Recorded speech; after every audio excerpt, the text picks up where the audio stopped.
What's your worst nightmare? Exposure, exhaustion, or sharks? One man will live out one of our greatest primal fears. Майк Ратцен would experience our worst nightmare. He will abandon himself in 3 shark hotspots with one ultimate goal: to survive a night in the water with great white sharks. Helping him, a crew who will be tested to the max on a journey far out to sea. A journey deep into fear.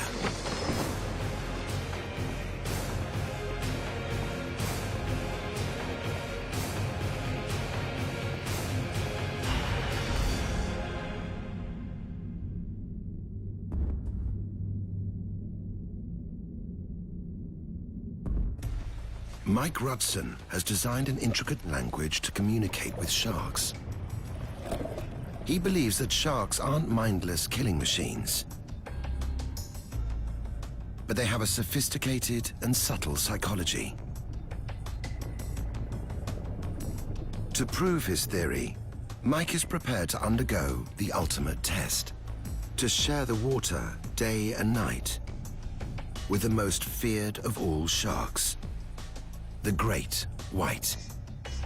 One wrong move, and he could pay with his life.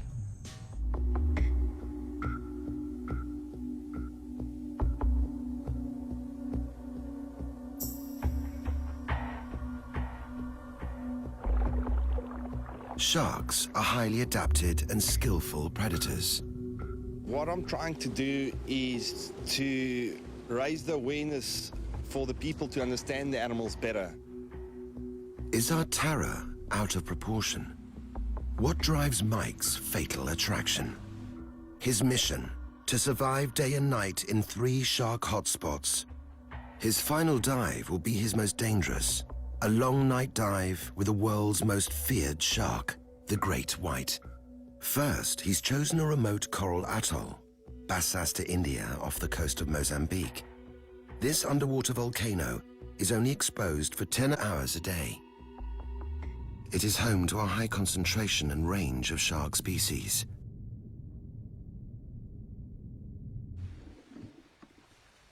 Mike will float alone in these warmer tropical waters. And joining Mike, a crew of colorful characters.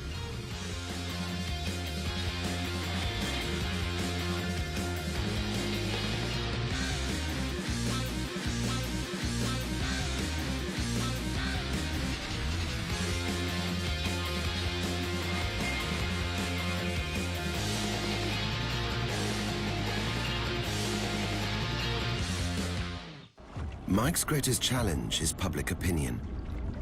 The terror of being eaten alive.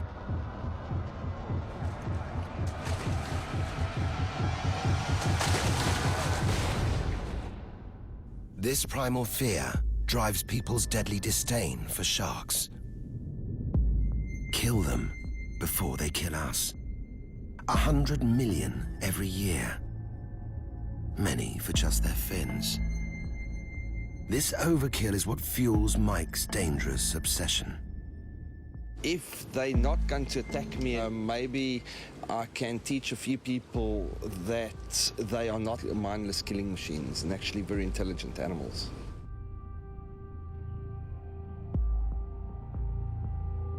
The extinction of sharks would be catastrophic. Without this top predator, our oceans could turn into dead zones, harboring only the lowest life forms. It's only day 1, and already Mike must batten down the hatches. They're heading for bad weather.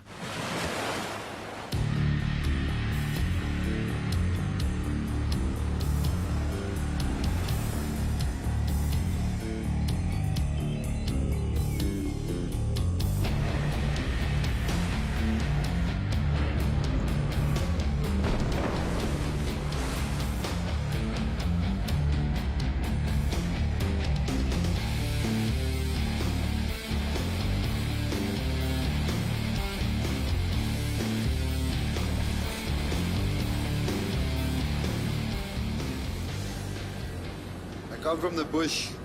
I don't know the ocean. No, I'm not used to boats. Oh.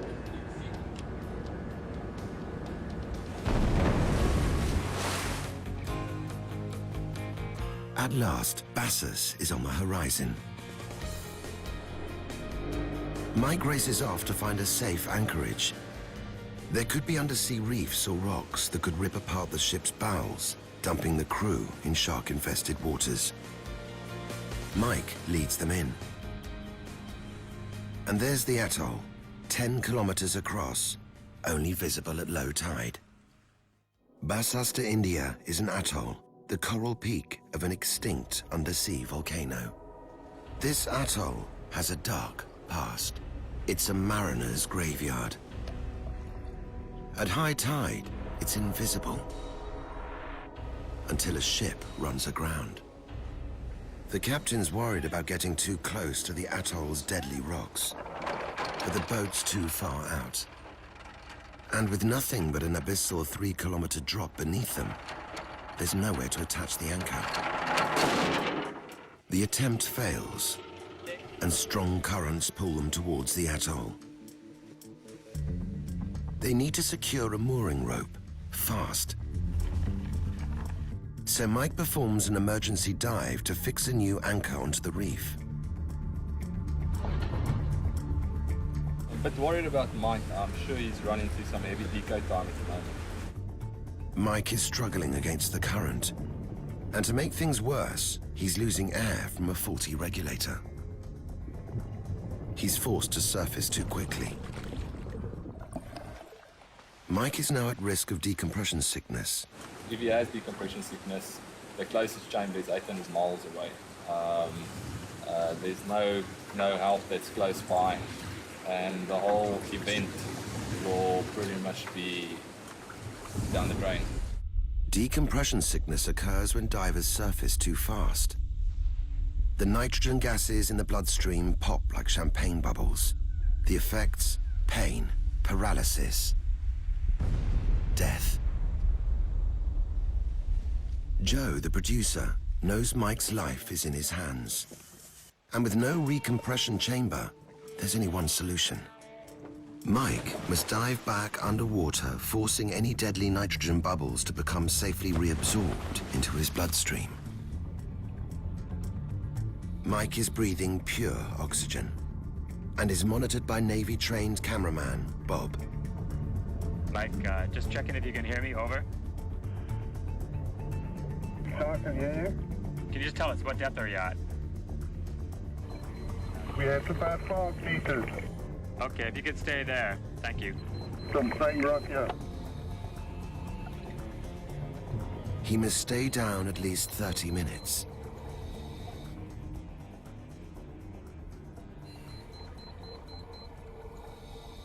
Seems that he's okay, so it looks like this whole event is going to happen. This is it. One last supper. A weather check. Camera check. Okay, plumb out of excuses. We gotta go dive.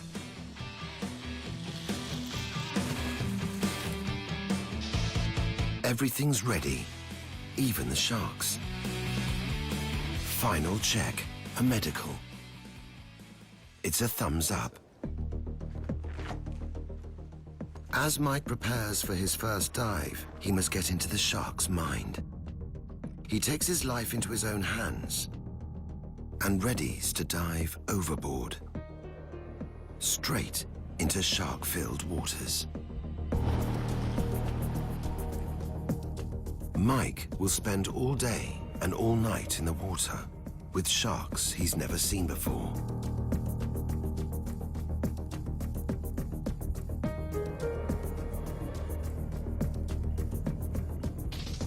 The first shark, a Galapagos shark.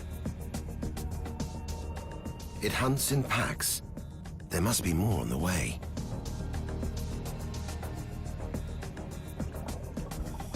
This one's curious. The current is fierce. Mike can't let go.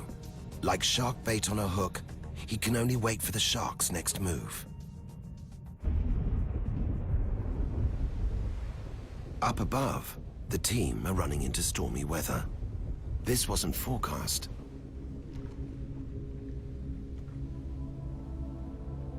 Is this what it's like to be lost at sea, alone, vulnerable?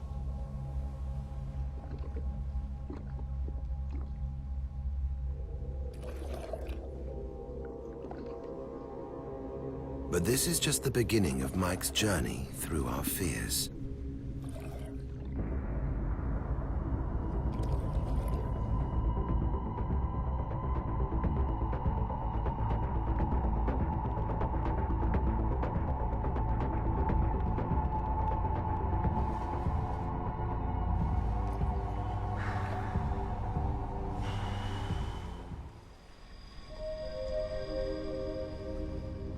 It's sunset at Bassus, and feeding time.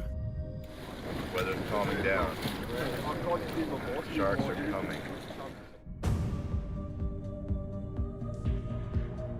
The tide is turning, bringing more sharks, silvertips, and more Galapagos. These bold and aggressive sharks hunt in packs and are considered dangerous to people.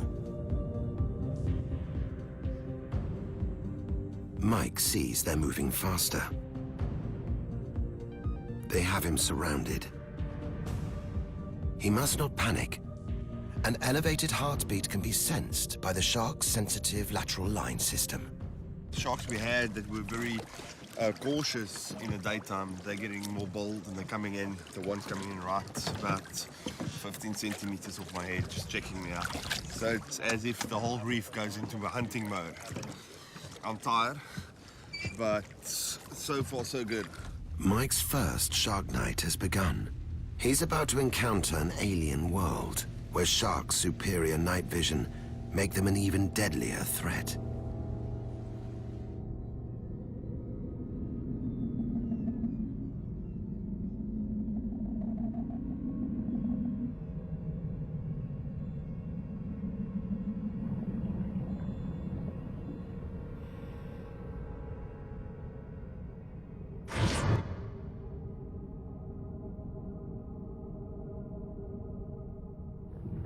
It's midnight, and sharks keep coming.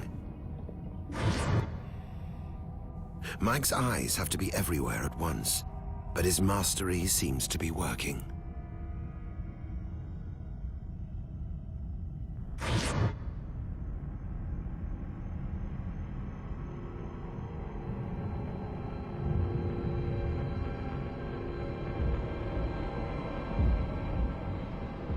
But all of a sudden,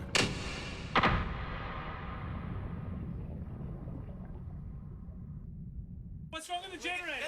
It's gone out. The lights are gone. Mike's down there. Get the back. while the crew try to fix the lights, Mike is left drifting in choppy water, with only sharks for company. The nightmare just got worse. For the next 20 minutes, everything he believes about sharks is put to the test.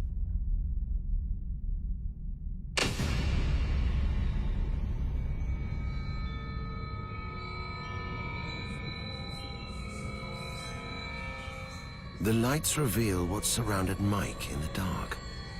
From every shadow comes a shape.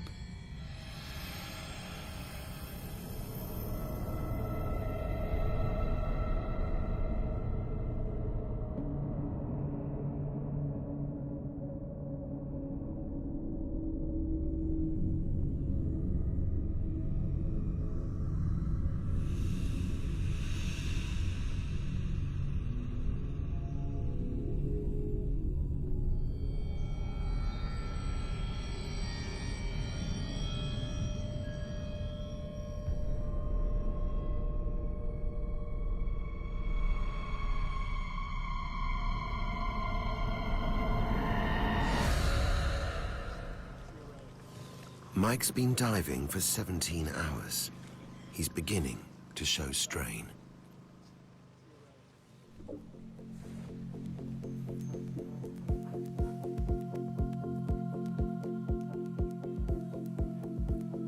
The morning sun is fierce, so Mike dives in just a t-shirt to avoid overheating. But he's made a mistake. These sharks are hunting. They see white flesh, the same color as fish, and want a bite. He has no choice but to fight the sharks back. So he keeps his body shape open and active to signalize his status as a fellow predator. The shark's senses can pick up a fast heart rate, alerting them to distress or imminent death. By staying calm, Mike keeps his heart rate low. And he knows he must make absolutely no jerky, panicky moves. This would elicit the predator response and could cause a feeding frenzy.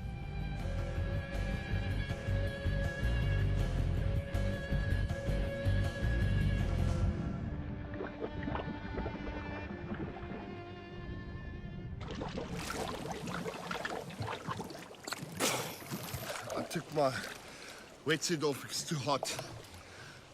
I think I'm going to put it back on. These animals are much more feisty than I thought. They're starting to get very, very pushy. They were much more docile at night. Nice to see the changes. Yeah. Mike has lasted 24 hours. And now the current is pushing him and the studio far out into the open ocean.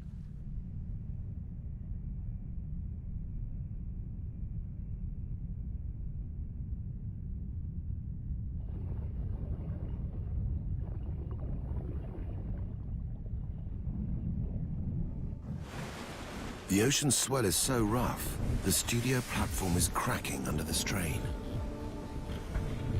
Joe, the producer, decides it's too risky to continue. Mike's the last man out of the water.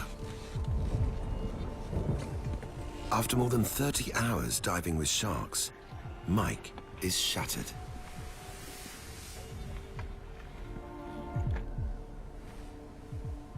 With cracks splitting open with every swell, they're running out of time. It's starting to fall apart on us. It's not one's breaking out, so we're getting out of here.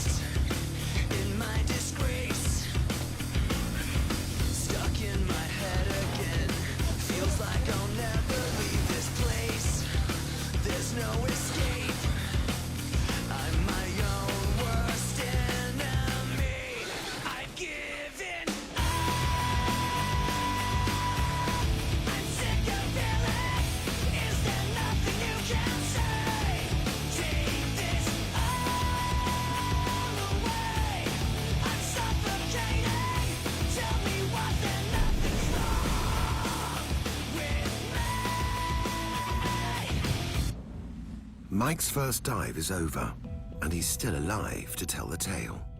By staying calm and assertive, he's managed to diffuse the shark's increasing scrutiny. He'll need to keep up his guard for the great white. Strangely, Bassas had no big sharks. The question is, why? There's no question in my mind that 20 years ago, we would have seen hundreds of oceanic whitetips in this ocean where we are right now. But they're gone. They're gone because of longliners. They're gone because of shark fin soup in China, whatever. They're gone. At the moment, sharks are being killed worldwide. The more places I do go to see sharks, the less I see. These issues are driving Mike. His next dive is critical. He will meet bigger sharks. The water will be colder. The risk is stepped up. The location, Durban, South Africa. The sea here differs to Bassas, with warm and cold currents mixing. The colder water is home to bigger sharks. This is more like great white territory. Perfect training ground for Mike's ultimate dive. It is also the location of a historic mass shark attack. In World War II, the Nova Scotia was sunk here by a German U-boat. 1,000 men went into the sea. Only 200 survived. The rest, they say, were eaten by sharks. Were they taken alive or eaten when they were already dead? Mike hopes to shed light on what really happened here.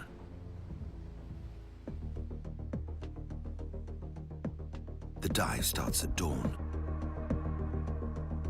Mike knows this dive will be tough. At 16 degrees Celsius, the water is 10 degrees colder. He risks hypothermia as his body drains heat. He's wearing a state-of-the-art dive suit designed to keep him warm and help him blend into the shark's territory. 40 minutes in, he sees his first shark. And it's a big one, a tiger shark. It has an impressive set of jaws that can dismantle anything. This is a species Mike has met before in these very waters. In 2006, Mike came face to face with a 500-kilogram giant. He wanted to try something extraordinary.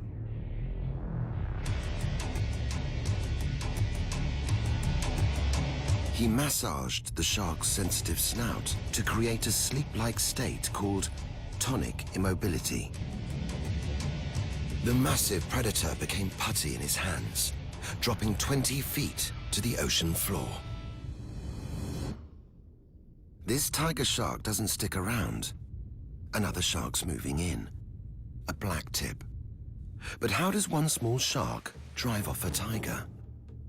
The answer soon becomes clear. It's not traveling alone.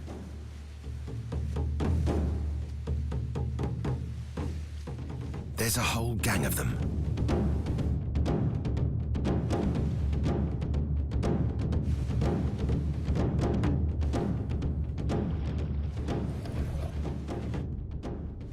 We got about 20 black tips around us. We had one tiger shark in. The water is dark. Plus it's the Indians.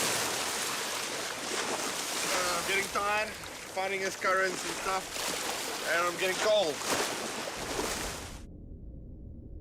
Mike lets go and is swept away within seconds.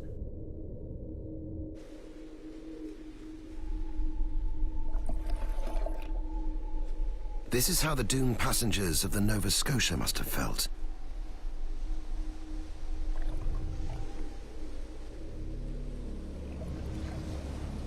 No protection, little hope of survival.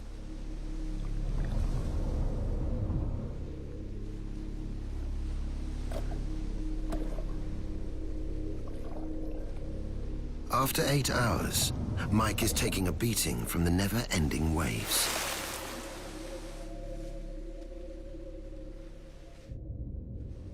Sounds falling, holding it together.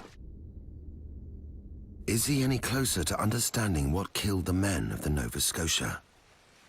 Something gets stranded out here. How long is it before it's thirst, it's the sun, harsh water, and the cold gets to you? Mike is totally surrounded, entirely at their mercy.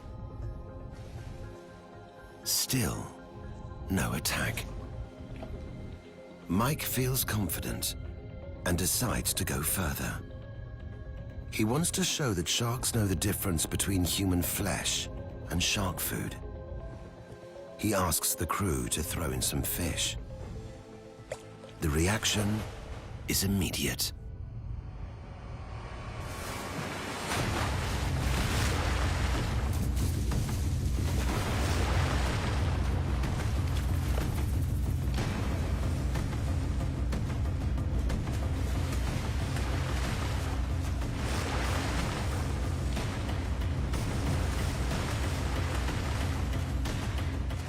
Cameraman Bob feels out of his depth and tries to get out of the water.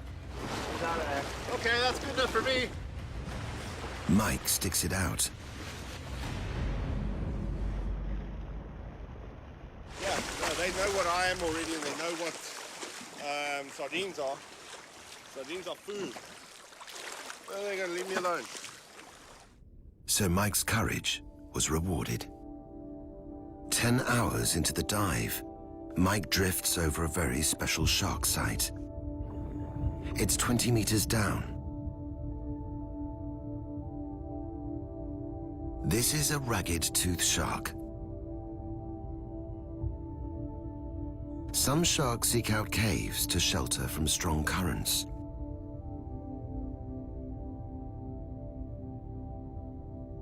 This cave is a safe, secure site. Females come from all around to give birth.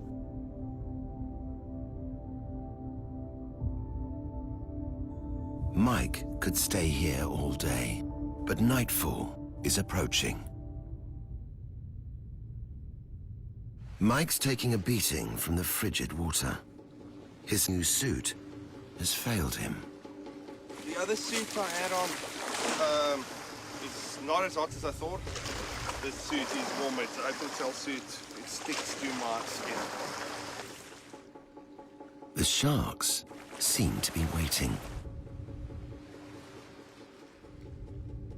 His second shark night has begun. He can barely see the sharks. For now, the sharks have all the advantage. Mike has no idea how they'll behave after dark.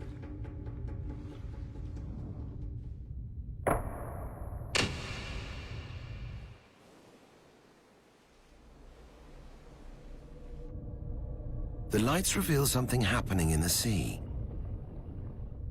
Sardines, moving in by the dozen. Then by the thousands. Every year, millions of sardines swim up this coastline, pursued by predators. For the second time today, Mike is swimming in shark food. The first blacktip goes straight for him. Sneaky. Blacktip bit buffin. Up above, it's the witching hour. But down below, the action is heating up. It's 2 a.m. Sharks move in from all around.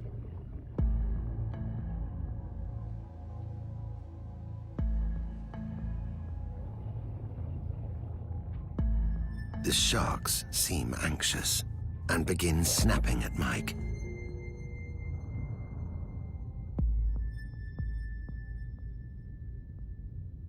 And then... Guys, what the hell's wrong? There's something wrong. in the confusion, no one's sure what's happening.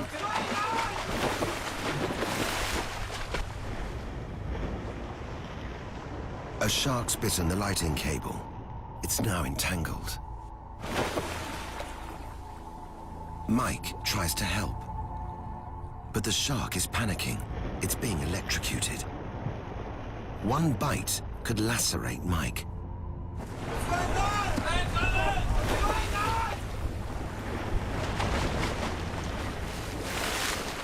Both the shark's and Mike's life are in danger.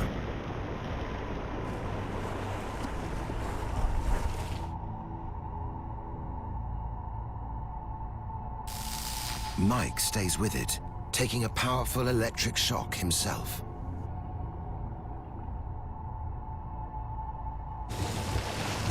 Put off the electricity! What? Put off the electricity. Both of them. Both of them. Hey, go. The jetty's not turning on. They are. Doesn't want to shut down. Mike's untangled the shark, but its mouth is still locked shut on a live cable. Sparks are flying.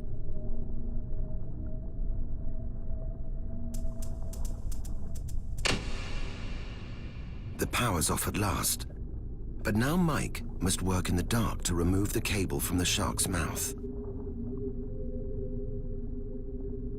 At last, the shark is free. The last thing I saw was Mike pushing this shark out beyond the lights, and it was obviously in trouble. I don't know what happened to it, but hopefully we'll find out soon. Mike pushes it through the water to get oxygen in its gills. The shark shows signs of life.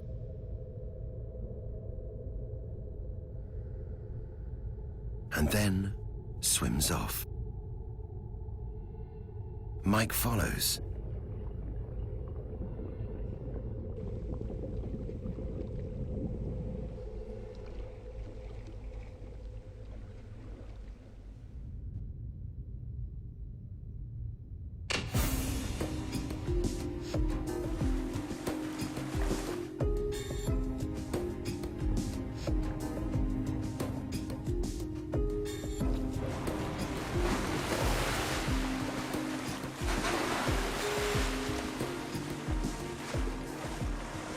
Mike needs medical attention. He's been electrocuted with over 200 volts. He has burst a sinus.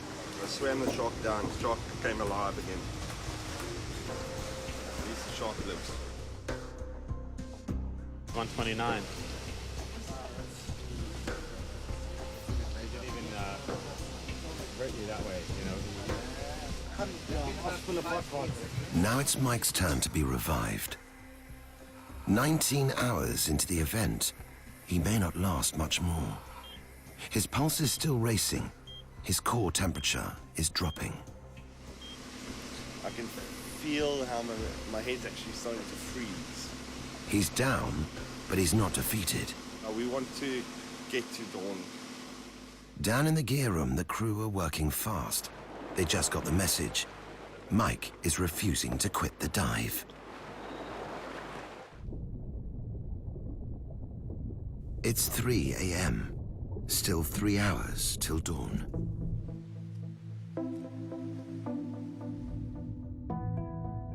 The sharks circle. The cold steals energy. Exhaustion creeps in.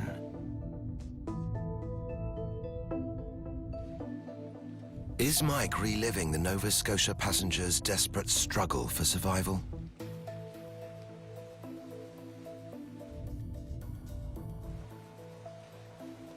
He's proved that these sharks can distinguish between him and shark food, despite a massive stress trigger to the predators. But what will happen at dawn? 5 a.m. First light revives a blurry-eyed team. Breakfast is on the fly. Let's go. It's a perfect dawn. Calm seas, golden light, and sharks. Mike's last dawn dive was a close call.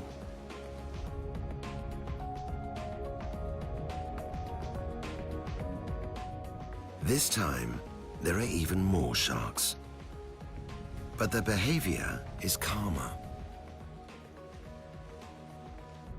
They're not hunting. At least not him. Not now. By 10 a.m., the strain of floating in open water is taking its toll. The team decide to boost Mike's spirits. I am gonna get in the water because Mike has shown me that they're not mindless killers. After seeing Mike's triumph in the face of adversity last night, the crew have abandoned their fear of sharks.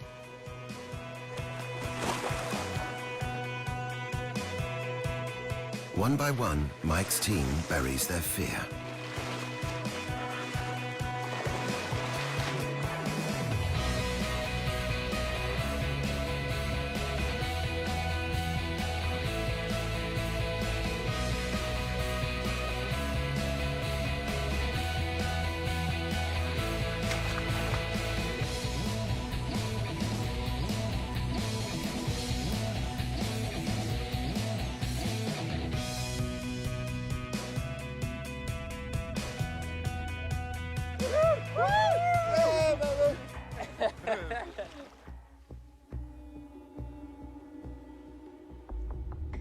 Dive time, 32 hours. Mike now understands it's really the water that kills. As body heat leaches out, senses become confused.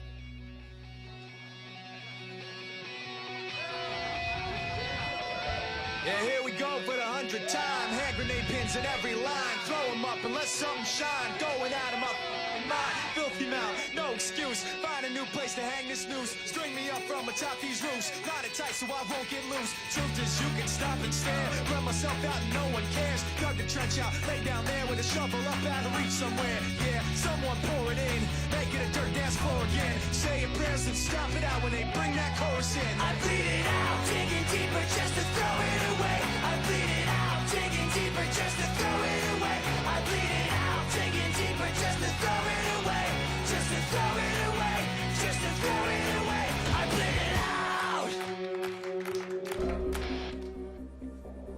Mike is beyond exhaustion and hypothermic. This dive's over. The cold ocean wins. But Mike wins too. These larger sharks didn't attack, even at night. This suggests that most of the Nova Scotia victims were probably eaten after they had already died. Finally, it's time for Mike to prepare for his third shark night. With the biggest of them all, the great white. He heads home to rougher and even colder seas. Home is on South Africa's Western Cape, the great white shark capital of the world. Hands by. No one has ever spent the night with a great white and lived to tell the tale. Mike will use everything he has ever learned to survive this dive. He has spent years here learning everything he knows about sharks by swimming with them. Mike's explored shark behavior from every angle, always learning more.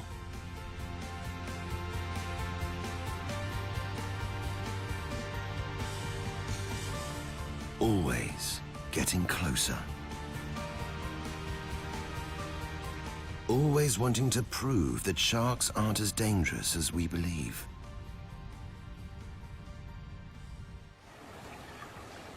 Dawn brings calm seas.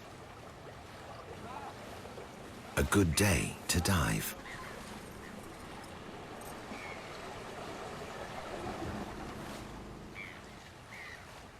But the sharks are fighting each other. They are chasing each other. They want to bite each other, so this is going to be tough. This is the start of the mating season. Hormones are running high. Lots of biting and fighting. That's why Mike has never dived this time of year.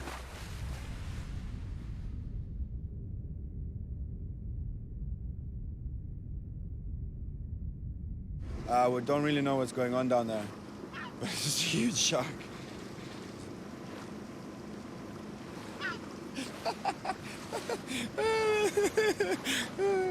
Huge. From below, the great white looks even bigger. It's a female, over 4 meters long. And she's very curious.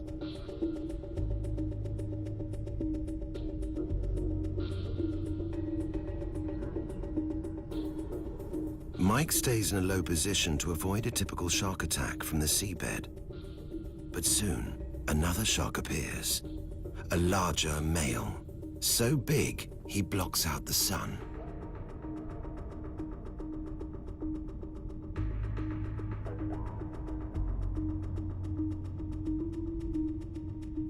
He doesn't stick around. But the female returns. And this time comes so close, she gives Mike a bump. She seems calm and good-tempered. So Mike decides to free dive with her. This means no scuba gear.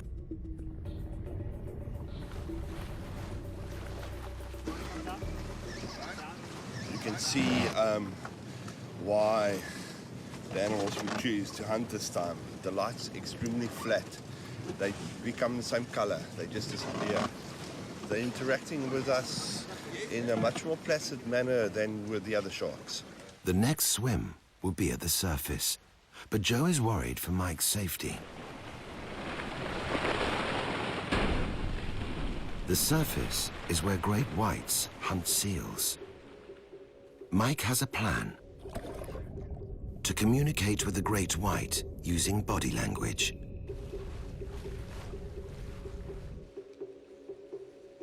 His first close look at the shark reveals this animal is not the female shark from before, it's the male, 5 meters long. Male great whites are always more aggressive than females. Mike curls up to look less threatening. The shark spots the signal. And then Mike swims away. The shark follows. The kicking fins hold its attention. Beside the shark, Mike is tiny.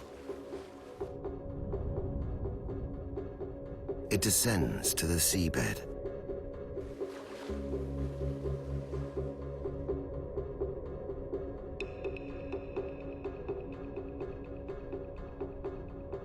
The shark lines up on Mike, who maneuvers himself to be eye to eye with it. Less chance of attack.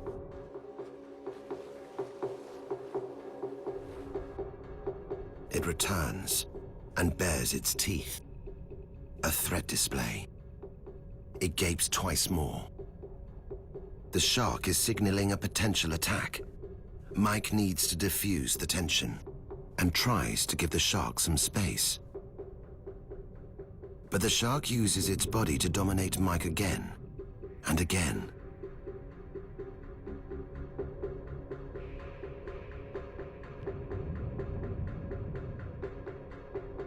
Mike has no choice but to retreat from the shark's space. Yeah, big boy. He doesn't like me being there. Kind of last time he gaped 3 times in a row. It's not very good. It's 6 p.m. The countdown has begun. The golden sea calms the nerves. There's just one catch. This is the great white's prime hunting time. And Mike's about to begin his next dive. My main concern is how much light we have. We are diving with the biggest of all the sharks, and we have the least amount of lights. I hope that it is safe enough to dive with this dim light. Of course, the lights won't hurt the animal's eyes. That could be a very good thing.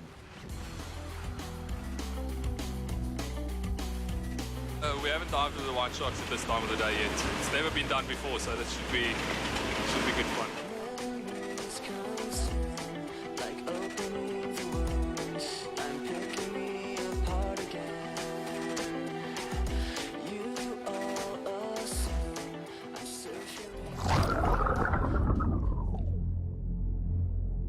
Mike must find a flat space on the ocean floor to settle because the sharks attack from below. Mike's already outnumbered. This is as big as they get, nearly 6 meters. Yet their coloration makes them almost invisible until it's too late.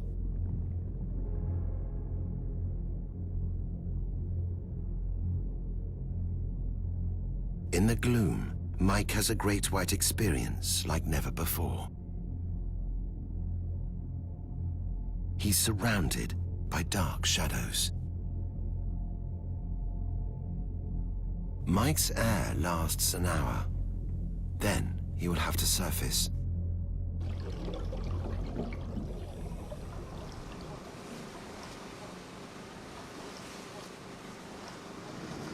It's a very small area lit up.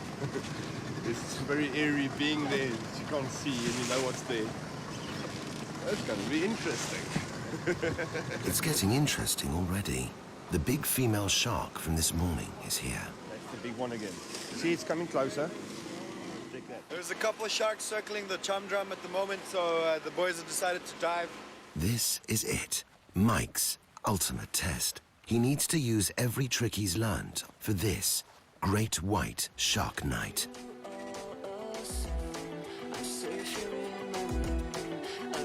Try to start again. I don't want to be the one the battles always choose, 'cause inside I realize that I'm the one confused. I don't know what's worth fighting for or why I have to scream. I don't know why I instigate and say what I don't mean. I don't know how I got this way. I know it's not alright, so I'm breaking the habits. I'm breaking the habits tonight. Mike heads for the seabed.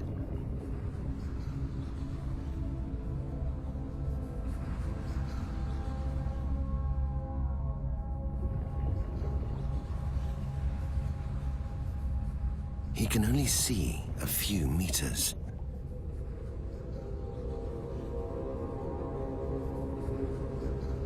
The sharks could come from any direction.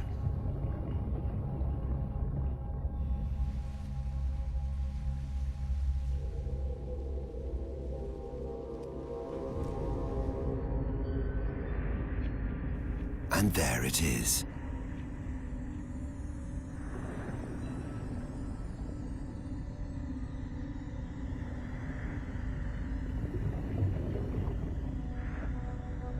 The shark inspects Mike.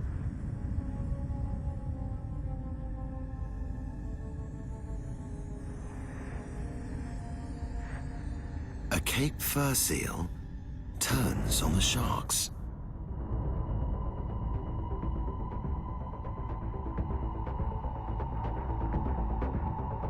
They switch into hunting mode. No sign of the seal. Now, from all around, the sharks turn their attention towards Mike.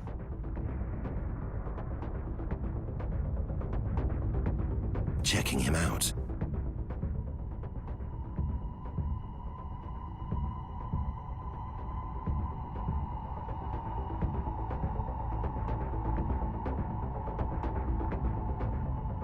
Forcing him lower and lower to the ocean floor. He will soon need a fresh tank of air, but his escape route is blocked. Mike's heartbeat and movements are controlled. The sharks are curious, but seem to recognize a difference between him and the seal. Their response is to keep a modest distance, treating him like a fellow predator. This is a breakthrough. Even at night, Mike knows he can swim with great whites and survive.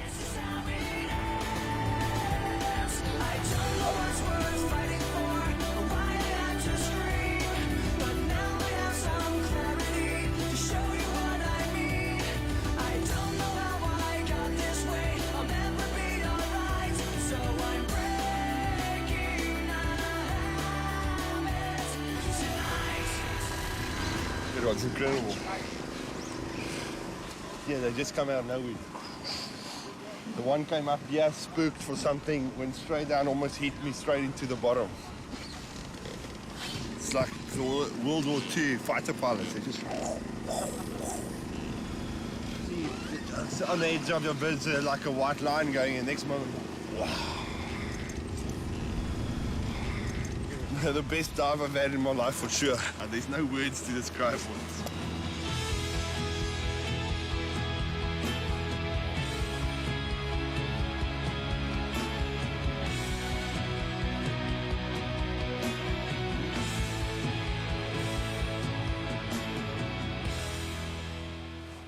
He said he'd put his life on the line to prove sharks aren't as deadly as we believe.